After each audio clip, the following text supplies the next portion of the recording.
Hello everyone, I hope you've had a good day again. So for today's riddle, we're not actually going to have a riddle. I'm going to do a mind reading trick instead.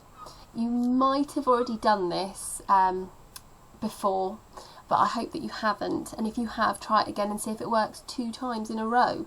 So I want you to get ready for this one. I'm going to give you lots of different steps. So you can either do it in your head, or if you've got a little piece of paper on your desk, that's brilliant, and you can just write it down as you go.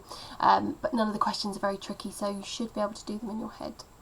So number 1, I want you to pick a number from 1 to 10. It can be any number between 1 and 10. Okay, so think of that, pick it. Okay, number 2, I want you to multiply that number by 2. So do that calculation in your head now. Number 3, I want you to add 8 to that number. Have you got it? Good. Number 4, I now want you to divide your current number by 2. Okay. This step, I'm going to give you a bit longer for.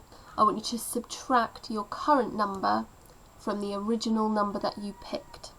So remember the original number that you picked and subtract your current number from your original number. Okay, hopefully you've got that.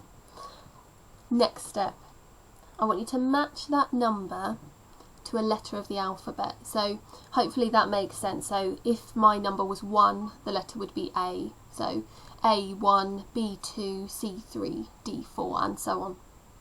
So hopefully you've got your letter in your head.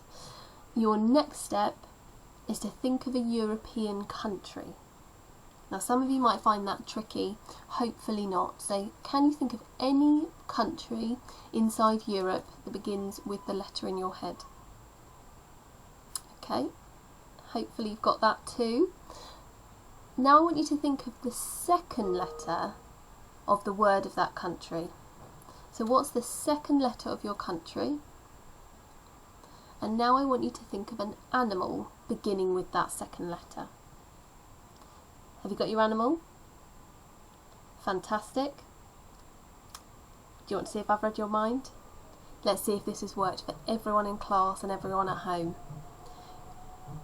A grey elephant from Denmark. Was I right? Hope I was. Bye.